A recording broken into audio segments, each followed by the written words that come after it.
Good evening, everyone, and welcome to the New Hampshire Archaeological Society 2022 Archaeology Month presentation. My name is Tom Sherman, and I'm a board member with NHAS.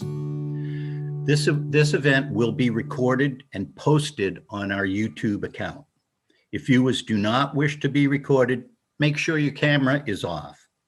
Tech support for viewers is available in the chat or at webmaster@nhas.org.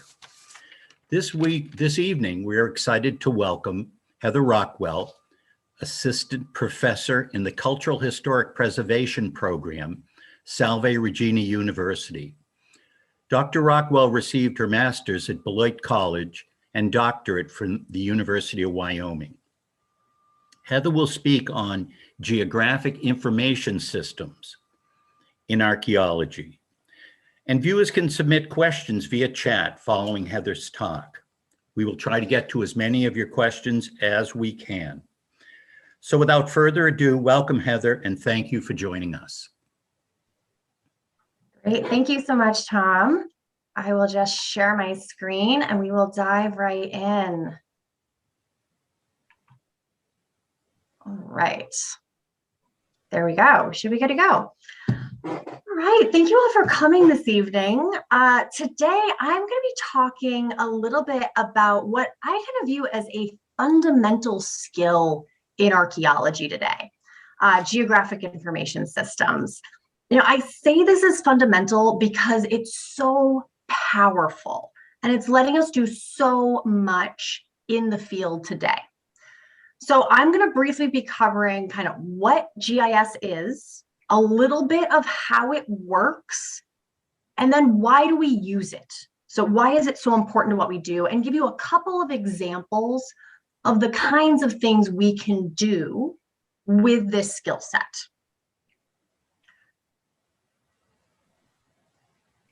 So starting out with just some really basic principles, I think humans have always been interested in where things happen.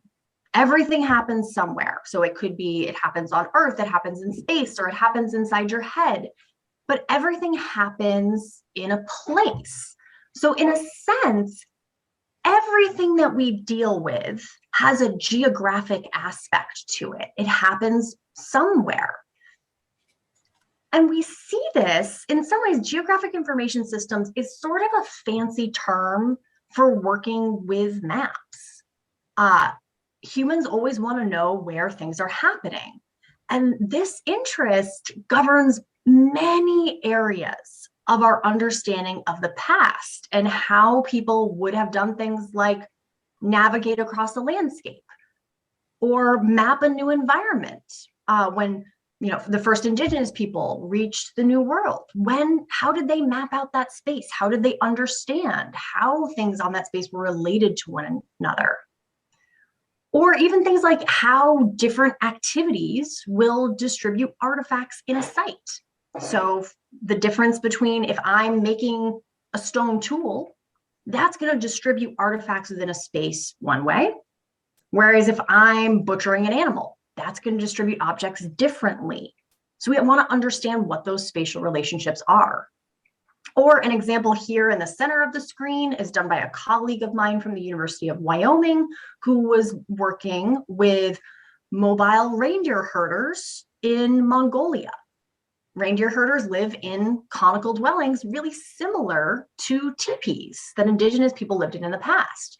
And so he wanted to map out how is that interior space used and how will that inform our understanding of how people might have lived in teepees in the past.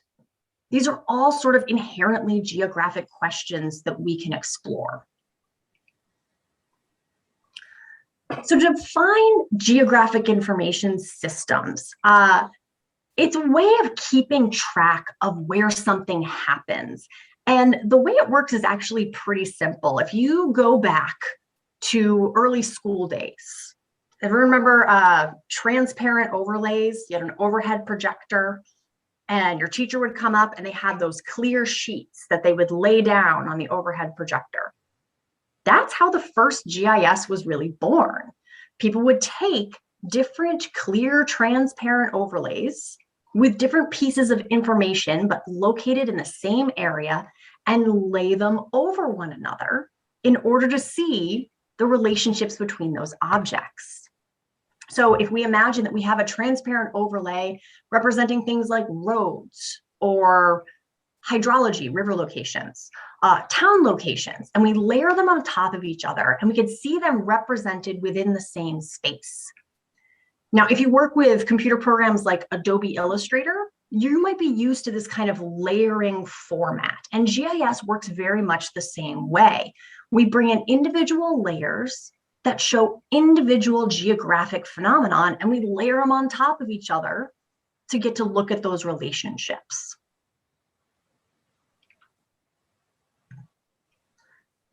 Now, today, most of us, not all of us, but most of us have moved past using transparent overlays with a projector and are using computer-based systems to do their GIS work. There's lots of options out there. Most government and professional level organizations are using a project from Esri that's called ArcGIS. You've probably heard of it at some point if you're interested in mapping. It's somewhat expensive. It's like $100 for a personal license, $500 for a business license. But if you want to try out GIS for yourself, there's also a freeware version that's called QGIS. It essentially has all the same functionality of ArcGIS, but it's free. The only difference being it's a little harder to work with, and it doesn't have as robust a help platform. But you could actually do this and try out some GIS for yourself and try out making your own maps. It can be really fun and satisfying. Some people integrate it with other hobbies like using a GPS unit and doing geocaching to kind of keep track of the places they've gone. Now, when people see computer programs, I think they get really intimidated because these are technical programs, but I want to assure you that all of you probably use GIS all the time. You interact with it, probably some of you maybe daily through systems like Google Maps and Apple Maps. So if you've ever gotten point-to-point directions on Google Maps, that's essentially a GIS, and actually a fairly powerful GIS. It's doing an analysis for you when it gives you directions and it gives you all that information related to how you're going to get from one place to another. It's in essence doing something we call a least cost path, which is a fairly technical analysis that I'm going to walk you through how it works later. But you use this all the time. And you probably interact with it in other ways in your life as well. So for instance, if you've gone online before and you've looked at the COVID-19 map for your area, almost all of those COVID-19 maps are made in GIS. In fact, most of them are made in ArcGIS. The one for the state of New Hampshire is. Other applications might be things like if you're a birder, you can go online and get information about where to go and look for birds. And these are, again, all made in GIS. Law enforcement has been using these for things like crime mapping, identifying where do certain crimes happen in certain neighborhoods, which allow them to make management decisions about where to do policing or where to add things like streetlights. We also see these made in like election maps. So every time election season rolls around and they start busting out those maps that show which counties voted which way or how voting districts are drawn up, all of those come from GIS. And you can also use them for making predictions about what's going to happen in the future. So for instance, we've been seeing a lot of models coming out about if oceans rise due to climate change, what areas are going to be the most affected by that at different levels of sea level rise? We can use tools like GIS to make predictions about that and understand how that might affect communities. And we can also use it for just total nonsense because I said everything happens in a place. So if we want to see how many people are calling it hamburgers and how many people are calling it steamed ham across this country, we can do that. So it really can be used as a really flexible tool for exploration. Now, for archaeology and cultural resource management, this has been something we've picked up and really run with. We're using it in tons of different ways. So for one thing, we use it to map artifacts or site locations on kind of large scales or small scales to kind of keep track of where these things are. This has been used really heavily by state historic preservation offices as a way to manage what is really a massive level of spatial data. We can use this to keep track of our sites. We also use it for things like interacting with the public. So for instance, this here that I have on the screen is a map of all the historic districts in Newport, because I'm based out of Newport right now, so I have that on the brain. But this shows me where all the historic districts are. So if you wanted to go and tour one, you know where it's located. Kind of a recent trend in GIS has been the creation of what we call story maps. And these have really taken sort of the public-facing side of GIS to the next level, because these allow you to kind of be guided through looking at a map. So instead of looking at something static that just shows you where the historic districts are, you can actually go to one of these sites, and there are hundreds of them. If you're interested, just go on Google sometime, type in the words story map, archaeology, and have a blast, because they are everywhere. And this lets you sort of scroll through panels of information about where the site is located in reference to kind of other things around it. And it can even show you things like artifacts or how the site is being managed or damaged. So this example here is looking at a site in Jordan right now that has been damaged due to conflict. And they're sort of tracking the change in this site over time using a story map.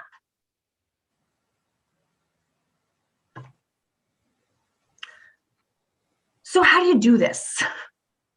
This is sort of the complicated part of GIS, and I'm going to try to simplify it as much as possible because it does get a little bit technical. So when we're creating GIS products, kind of the hardest part is that it uses really different files than what we usually deal with. In particular, it uses two sort of unique file types. It uses what are called shape files and rasters. In particular, shape files are called what's called vector data. Essentially points, lines, and polygons. And rasters tend to be image data. It's called a raster because it's made up of a series of cells. So for instance, in the upper right corner here, you can see there's a picture of a flower, and it shows us if we really zoom in on that flower, any image is usually made up of little dots. But those dots can all contain tiny pieces of information. In this case, it might just be color. But for us in the geographic world, we could put anything we want on that little dot. We could put something like elevation onto that little dot and look at very small changes in elevation over a space. So if you're confused about these at all, again, if we go back to Apple Maps or Google Maps, we always get those two versions, right? When you bring up your map initially, it's depicted in a really simple format where everything on this map is basically a point location, straight lines for roads or to divide up blocks, or it's polygons to tell us things like these are parks. So it's really simple. Or we can have the aerial image. This is basically our two kinds of data, our vector and our raster. Now, the other key part of this is even, I would say, sometimes a little more confusing. This is projections. So when we take the world isn't flat, right? We think of it as flat because that's how we interact with it, but it's a globe. So one of the complicating factors of using GIS is in order to make maps, we need to take something that's a circle and we have to make it flat. And that always comes with problems. So I tell my students that picture a basketball. If I handed you a basketball and I said, you need to make this basketball totally flat, there's different ways you could go about it. You're going to cut into that basketball, and where you decide to cut is going to determine how the basketball is laid out. And that's what we're doing when we bring things into GIS, we make them into a map, is we're taking this circle and we're making it a funky flat shape. And there is always sacrifice when we do this. There's always going to be some problems. So, for instance, this is the Mercator map projection. This is one way we can cut up a sphere.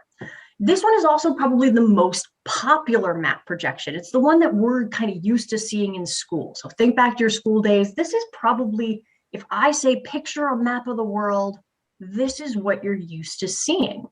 And it was created in 1569 by a man named Gerardus Mercator. And it became really popular because it maintains direction on a large scale. So for instance, if I want to sail across an ocean, it maintains the relationship between where Europe is and where the United States is, something that's really important in 1569.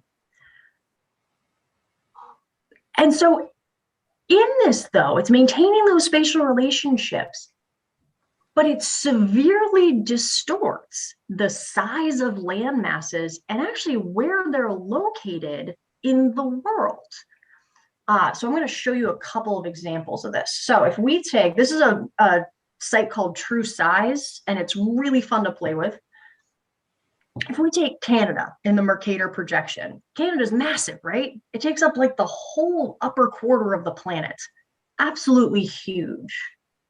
But if we actually drag Canada, the outline of Canada, down to the equator, we see that in reality, while Canada is really big, it's actually about the same size as Brazil in land area. Or for instance, if we look at France, there's two issues here with France. One, France looks very large. It's a big country. It looks like it's, somewhere around the size of Algeria. And it also looks like it's about in the center of the world. But if I drag France down to the equator, we see that it's actually about the size of Kenya. It's a fairly small country overall. And in fact, its location in the world is heavily distorted. So if we look at the map this is called the Peterson projection, we can see that France is actually in sort of the northernmost quarter of the planet. It's really, really far north. It's on the same latitude as places like Labrador. So the Mercator projection actually influences the way we think about the world. It makes us think of things like Europe as being pretty much the center of the planet because it's displayed in the center of the planet. And it tends to overemphasize the importance of countries that tend to be in the northern part of the planet. So some argue that this actually reinforces ideas about sort of what countries are important and what countries are less important, because countries that are around the equator tend to be shown as very small.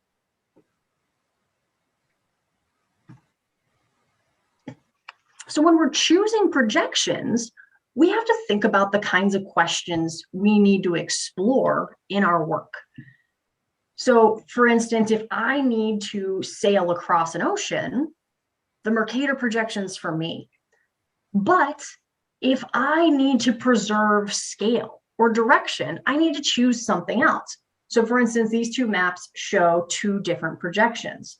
And it shows something like, if I think of San Francisco and I want to sail straight across the ocean, in this projection, if I sail straight across the ocean, I should be hitting Tokyo, right?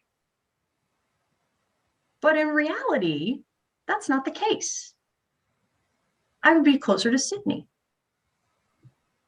which can be really confusing for folks. So it's one of those areas that you always kind of have to reinforce again and again, is the way we represent data in our space really, really matters for the questions we want to ask. And this brings me to some applications. You kind of got the basics right now of this is how this stuff works.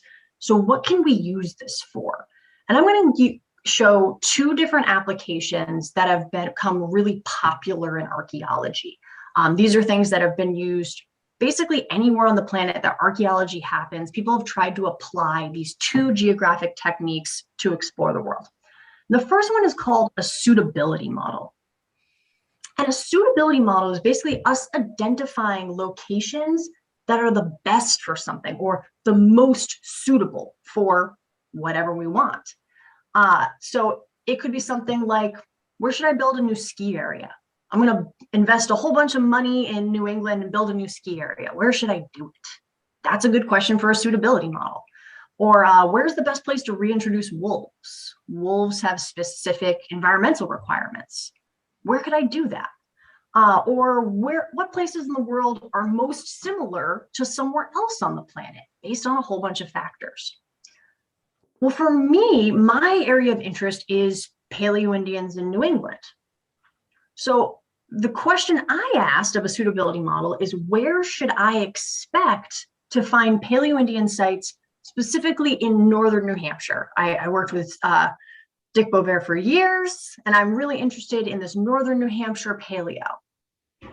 So if I want to explore this, the first thing I should determine is, what do I already know? We already know a lot. Dick Bovair's been running around in Northern New Hampshire for years. This has given us tons of data on Paleoindians. So what do I already know about them? Specifically, what do I already know about them geographically? So what we do is we collect what we call base data. This is the stuff we already know about a whole bunch of sites in our region. So we might say, okay, where are some sites we already know about? What's their point location? And at that point location, what's the elevation of that site? Maybe what kind of soil is it in? Because we have all these soil maps for the region. What is the land type? Maybe I want to know if it's on public land or private land, or I want to know if it's in a forest or in a boggy area. That might be important for my question. I might ask things like, where's the closest body of water? Is it located on a lake? Is it on a river? Is it not anywhere near water? All of these things are sort of base information I can collect and then add in to GIS. After this, we then maybe want to know even more about it. So we create what are called derived layers. And a derived layer is basically data layers that you're going to make in GIS, usually using one of your base layers. So this might be something like slope. So for instance, if I have the elevation of a whole landscape, I can figure out how steep all the places on that landscape are, right? Because I don't know about you, I don't like making a campsite on a really steep hill, and people in the past probably didn't either. So I can kind of make some decisions about where I think sites are going to be. We can also calculate something like aspect. The aspect is basically the direction a site faces. So there's some ideas that, for instance, on the plains, people may have set up their homes so that they faced south to take advantage of that warm light. So maybe aspect is going to be important. So I could calculate the aspect for all of my site locations. And I could do something like calculate the distance to water. So I could say, draw me a straight line to the closest water source. How far away is that? Because if we presume that people are using rivers in the past, maybe they're going to be camping right next to those rivers. So when I did this, the New Hampshire Division of Historical Resources and SCRAP were kind enough to give me point location for a bunch of different Paleoindian sites in Northern New Hampshire. And I calculated out all those base layers. So I did things like I looked at what elevation are they at? What's the aspect, the slope? How far are they from water? And what soil type are they? So this is all the stuff that, what do we already know about Paleoindian sites? So, and the things we figured out are, one, and this makes sense to me, most of these sites are on flat to gently sloping locations. Most of the time, people aren't camping on really steep slopes.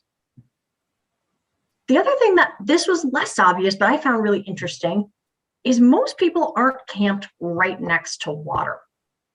In general, people were more than 50 meters away from water. And I guess in some respects, maybe this makes sense too. You get close to the water, the ground gets kind of soggy, or maybe during certain times of the year, it's really buggy. So most of the time, people are actually camped a ways back from the water. If we think about 50 meters, that's actually a pretty good walk. The other thing we saw is that elevation-wise, People are at 300 to 400. I'm sorry, there's an error there. That should be meters in elevation, not feet. So about 300 to 400 meters is about the elevation. And this was one that was actually remarkably consistent for my sample. So almost everything fell between 300 and 400 meters. The other thing I found was that there was no relationship to aspect. Aspect was kind of all over the map and didn't really seem to have much relationship to anything else. And the other one was that I found all of the sites are basically in sandy loam, but that might be because almost all of New Hampshire is in sandy loam. So it wasn't that informative. But this gave me some good information. So the next step is how do I compare all of this? What pieces of this information are going to help me figure out where sites are? And to do this, you score everything. So based on what we already know, we said Paleoindians basically want to be in flat areas. So I'm going to take my slope layer that tells me where all the flat areas, where the steep areas are, and I'm going to give everywhere in that area a score. So maybe if I'm doing everything on a scale of 0 or 1, I'm going to say, okay, flat or mostly flat areas are a 1, meaning we like them, they're good, those are good spots. All other areas in the map are going to get a 0 because we think they're bad. And I do this for all of my layers. So characteristics that we think are good and apply to Paleoindian sites, we give a 1 to. Characteristics that are bad, we give a 0 to. What GIS then does is it basically just does both really simple math of adding a bunch of 1s and 0s together and actually really complicated math because these are spread out over a massive area. So it adds them all together and it creates for us a suitability map where the locations that have the highest value assigned to them are the best areas, or the areas that are most likely to contain sites. So, and they usually get expressed as a surface like this. So in the lower left corner here, you can see this is what's called a suitability raster. This one is not for the Paleoindian data in New Hampshire. It's just a nice visual. But what it's showing here is that the areas that are in the darkest blue are the areas where these are the best locations for what we're exploring. Whereas the areas that are in sort of a dark tan or an orange color, these are the worst locations, the ones that are the least relevant for the study we're doing.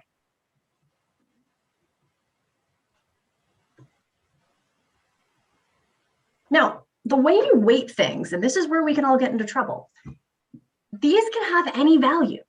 You can assign importance to whatever you think is important.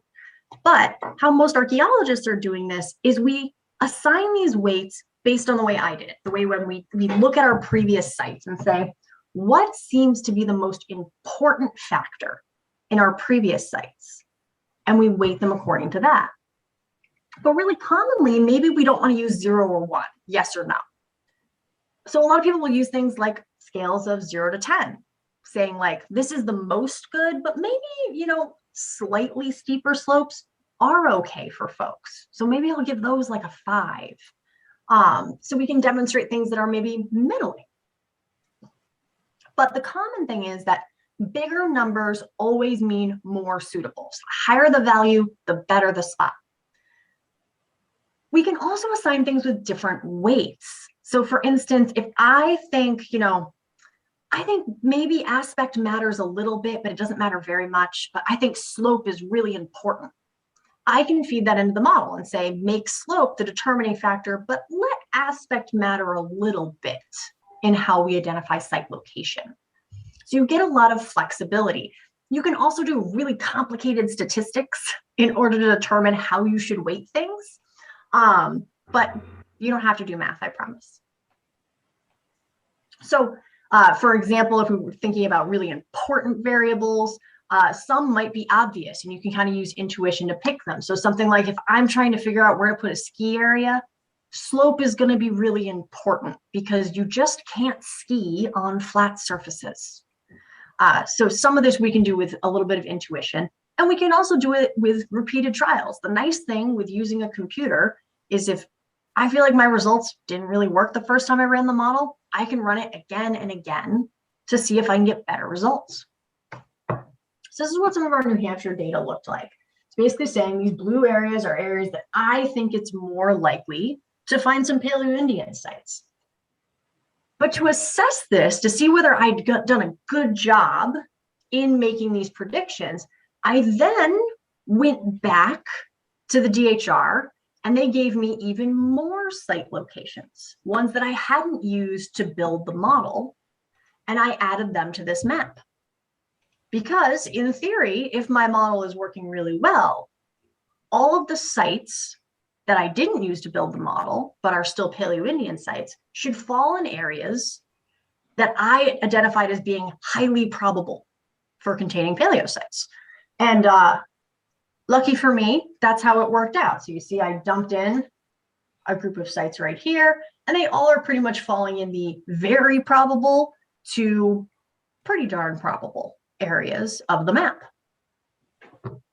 And you can see how this might be a really powerful tool, because this allows us to do things like make some management decisions. So if I found out later that, you know what, they're actually going to cut a brand new highway and it's going to go straight through this valley here, I might be able to say, you know, hey, you should really be careful and do some extra survey in that location because it's been identified as highly probable for containing Paleoindian sites. Now, that's not to say these aren't without limitations. Every model, to an extent, is wrong. There's going to be sites that completely defy this because our knowledge isn't perfect. So there's always going to be a need to go out and test this and see how good was our prediction. But it can help us in making these management decisions and thinking about the landscape we're working on and how can we best, serve those resources. Now, the second part of the analysis, and this pairs really nicely with the first, but I want to talk about this, has been really picked up by a lot of archaeologists, is the creation of least cost paths. Now, I said you all use least cost paths all the time, and actually a fairly advanced least cost path. So I, for instance, regularly have to commute from southern New England to northern New England. It is running the gauntlet. So if I have to go straight through Boston, I'm going to bring up my Google Maps and I'm going to see what the traffic's looking like. Because typically when we use that, it's telling it will change our route depending on things like, hey, traffic's really bad through the middle of Boston, so you should probably take the Beltway. Those little changes it's because it's trying to maximize time efficiency. But if you think about when you use your Google Maps, you actually get to control that. You'll see now when you go on there, you can do things like, I want to maximize fuel efficiency, or I want to minimize my carbon emissions. Or maybe, you know what, you're like, I don't have a lot of spare change right now. I want to avoid tolls. And it will calculate all of those things and give you your least cost path based on your parameters. We do this in archaeology too. And we feed in a lot of the same kind of information. But the way we define cost is up to us. So it might be something like calories burned. I want to know if I'm going from point A to point B and I'm walking, which one is going to be the least calorically intensive? Which one is going to take the least effort for me? Or maybe I just want to minimize the number of miles walked. I want to do straight line distance as much as I can. Or maybe I want to minimize monetary costs. Maybe time is money and I'm trying to get somewhere really efficiently, so I want to minimize monetary costs. Or we could even look at something like risks. So if we're looking at, do we stick to the valley that's safer, or we go over the mountain pass that's going to save time? But the mountain pass comes with more risk. We can feed that into our decision-making process of how much risk is acceptable. And I always say this works really well with the suitability model, because suitability models identify the best locations for a phenomenon, and we can easily convert this into what we call a cost surface. So remember, we've already assigned all these scores to our landscape, right? The best scores. What we can then do is say, if all of these locations are the best spots, which ones are the worst? All right, and which ones are going to have the highest cost associated with going through them? So think about breaking up the world into little squares and giving each square on the planet a score for how difficult it is to move through that space. So if we have a square that's occupying a straight up and down cliff, that's going to be real tough for a person to walk over versus flat ground. So we can make these scores. And then it's basically doing like a puzzle, like you did when you were a kid, like a little maze, where I say, I want you to go from point A to point B, and I want you to have the lowest number when you get to the other side. That's all the computer is doing, is it's adding up these little numbers and it's finding the one that has the lowest score. And that's our least cost. So this gets used a lot in other fields too, like wildlife biology. If we want to figure out how animals are going to move across a landscape, we might use the least cost path to figure that out. But in archaeology, the animal we're concerned with is us. It's usually people. So what we're trying to figure out is what path should have people taken in the past. So this is an example I borrowed from a buddy of mine who works in the Great Basin of Nevada. And he knew about these two sites, these two rock shelter sites. One's called Last Supper Cave, which is way, way, way in northern Nevada. And the other one is the Parman localities. And these two spots were occupied at the same time, and they're not that far apart. And so he reasoned it's possible that these two sites were occupied by actually the same people. So I said, well, I want to see if there's more sites in between this. So where should I look for them? So to do this, we knew that the Parman localities and Last Supper Cave, by straight line distance, just as the crow flies, are 19 kilometers apart. Or you could stick to the river valley, but it's significantly longer. It's about 36 kilometers. So big difference, more than double. So which path should people take? Now keep in mind, the straight line distance isn't really a straight line. It's up and down. This is that river valley I talked about in between Last Supper Cave and the Parman localities. That looks like a pretty mellow trail, but if I'm going to go straight line distance, I'm going to be climbing up these very, very steep cliffs.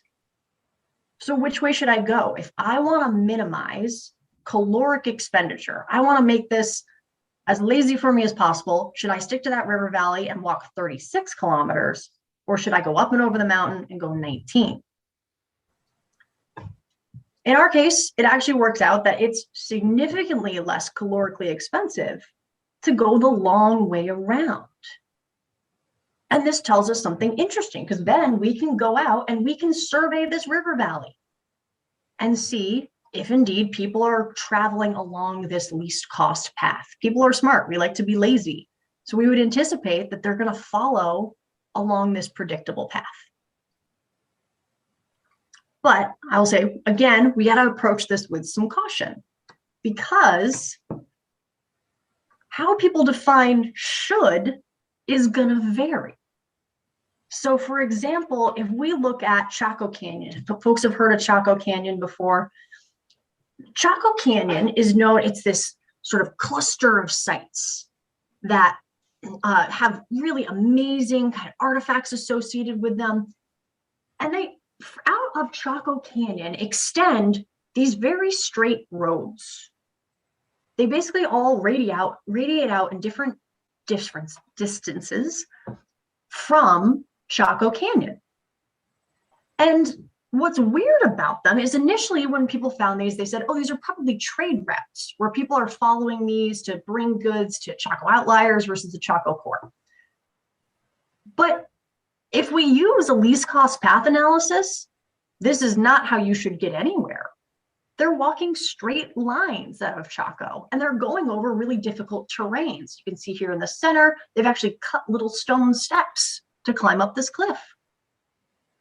So sometimes least cost paths can help us to identify when people maybe aren't preferencing caloric expenditure.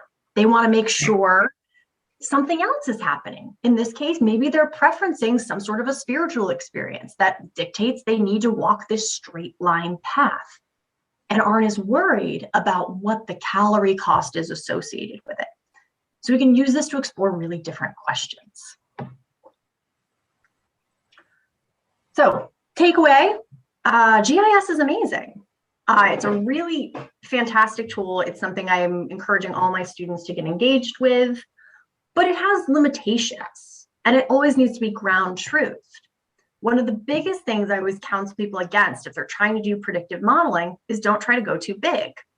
There was some talk for a while of making a national model for site predictions. And I said, that's ridiculous, because how we find sites in New England, it's gonna be really different than how we find sites in Wyoming. So making a national model to predict site locations just can't work. And we're always gonna need people to check on it. But it does help us see things that maybe we couldn't see before. So for instance, GIS has been used really heavily with technology like LiDAR. So LiDAR is basically these flyovers and they shoot lasers at the ground, and it lets us see very, very tiny topography. So these two images you see here, one is sort of what it looks like when you do a flyover and you look down at the ground, it's just a bunch of trees. And on the right, this is what's hidden underneath those trees, that micro topography, things that we couldn't see, things that are clearly made by people. And we can map this onto GIS and identify what's going on in this environment and what do we know about it already? What other sites fall in this area? It also helps us do, previous spatial analysis that was frankly impossible. Things that we just couldn't do by hand because it was too computationally intensive. And it lets us do much better management for historic preservation offices. These are kind of the offices that, pending they get adequate funding to be able to do this, because this is expensive and it requires people with expertise, it's really something that's going to be very powerful for offices to be able to manage their cultural resources in a way that we couldn't do before. And it makes much better access for the public. Now, if you want to go visit National Register eligible sites, you're able to go and see where all of them are and get lots of information about them, which is really powerful for public access and public education. So that's what I have for you tonight. I hope that was informative and didn't get too technical. I just want to thank the NHAS, NHDHR, NHSCRAP for all of their research support over the years. So the analysis that I showed you in here was all based on data that was collected by SCRAP and managed by the Division of Historical Resources. So they are part of who makes this possible. And thank you to the NHAS for having me out tonight. Well, Heather, thank you for this wonderful presentation. We have a bunch of questions for you, and I'd like to ask, the first question is, I know in a month or so, you're going to lead a group of your students and volunteers back to Northern Maine to a site I think you've been digging in at, say, 4 years. How does using GIS over several years at the same site inform your decision-making? So it informs it a lot. Some of the work we've been doing up at the Munsunging quarries is looking at things like, are there patterns to where we are finding site locations? Is it just that there's archaeology everywhere? Or is it spread out? Is it clustered? Is it occurring on certain landforms? So one of the things we've noticed in our work, sort of our survey work, is that the archaeology isn't everywhere, and in fact is located on these very clear terraces across the landscape, these nice, broad, flat areas that in some cases are very subtle until we bring them into the mapping software and are able to see that very fine-grained slope data. So it's really helping to inform us of sort of where should we move to next? What are some areas we might want to explore in the future because they look similar to areas we've explored in the past? So it's really helping us make decisions because the world's a really big place and we've got to be strategic in how we do our work. So it's helping us figure that out. Great. Thank you for that. I have a question here from Dick Bovier. How difficult is it to get a basic usage of GIS, and what does it cost for the software? So if you want to use sort of QGIS, that's the open source stuff. It is 100% free. The caveat with that is there tends to be a less sort of less help manuals available. That is getting better. The online community is great for that. People put up a lot of tutorials on how to do things. I would say the learning curve on GIS on the whole is a little steep. It's very different than other software you've interacted with. So especially if you haven't used layer-based software before, that can be pretty intimidating when you first get into it.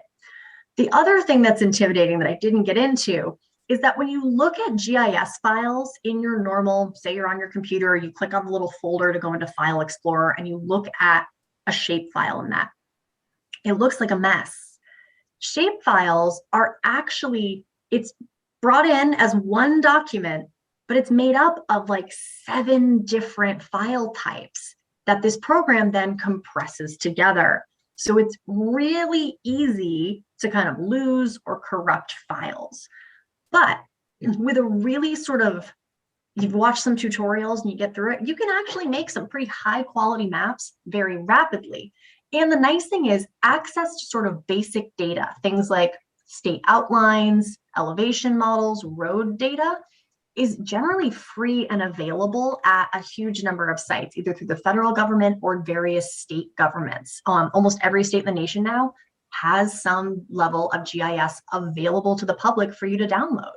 So if you get interested in it and you want to play around with QGIS, is a great way to get started to see if you want to shell out the money for ArcGIS. ArcGIS is sort of industry standard. It's what most people use at work. But if you're using it for personal use, it's about $100 a year. If you want to make money with it, it's about $500 or more a year, depending on how many people are using it. Thank you for that, Heather. And we have another, we have a question from George Ledoux. Have you applied GIS to the Colebrook site that we worked on in 2006? So the Colebrook site was actually used to feed into that model of site locations. I haven't done more specific work with Colebrook and kind of looking at the microtopography at that site. It is on the list, but that site was used to feed into that model. And even though it's in a very different area than sort of the other Paleoindian sites used for the model, it actually followed a really similar pattern as far as location. It was at a similar elevation, it was at a similar slope, which is, it's something interesting because it's telling us that these very far removed sites are still having this consistent patterning. So I haven't gotten to look at it more than that, but a little bit. And we have another question from George. Have you done some GIS on New Hampshire recently to give us a clue about where to find a new paleo site to dig? Oh, George, I definitely have opinions. Yes, there are some spots out there that I think are highly probable. There's some really interesting valleys that I think are underexplored that have opportunities. Some of them are locations that I think if we asked Dick about it, he would be like, yeah, of course there's sites there. The model's predicting what we already knew. But that's sometimes a good thing. But there are other areas that we haven't investigated that I think have some potential that could have Paleoindian sites. They're located near quarry sources. And they also seem to be fitting in with some of these other geographic factors we're seeing. So yes. So Heather, again, that's our questions for the night. And I just want to say how much we appreciate your effort in putting this amazing program together. It was very informative. It was wonderful.